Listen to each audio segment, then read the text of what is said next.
Hi, I'm Skyler and welcome to day 6 of my 30-day sculpting challenge, where I show up consistently, sculpt every day, and hopefully get better along the way.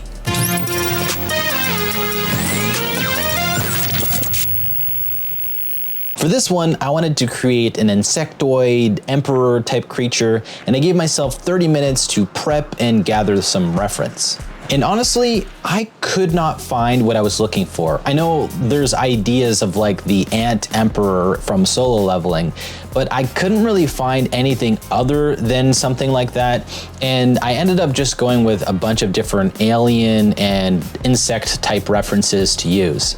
So my plan is just to use that and freestyle it. It's okay, you can judge. Since I didn't have a solid concept or anatomy to follow, I started playing with ideas in my head. I knew I wanted something with a praying mantis style elegance, so I shaped the head in more of a slanted, curved form. From there, I pulled out the neck, built up the body, and started slowly adding areas of interest and volume. I experimented a lot with proportions and especially the size and placement of the eyes. The mesh density at this stage actually felt perfect. It's dense enough that it didn't fall apart, but light enough that I could still push forms around without fighting it. I used the bend curve tool to create these proboscis-like structures that are coming down from the face and some horn or antenna-like shapes that sweep out from the back of the head. After that, I started hinting at the back muscles, chest structures, and some more alien insect-inspired protrusions. Near the end, I rushed in a few neck details and time was up.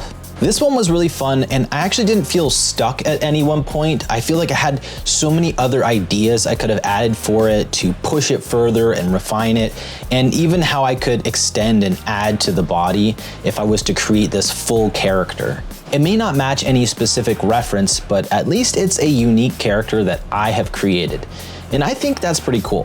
One thing that I've learned from this one is that I'm slowly getting better at building up the form slowly and not relying too much on the move brush. You can still create forms and pull things out with just slowly building up that area and building it up and using Dynamesh instead of just moving it around and stretching out the areas, because that gets it a little bit more muddy. But I think that's something that's more of personal preference. And yeah, that's day 6. Thanks for watching, and if you have any ideas for what I should sculpt next, please throw it down in the comments. I will read them, and I'll see you on day 7.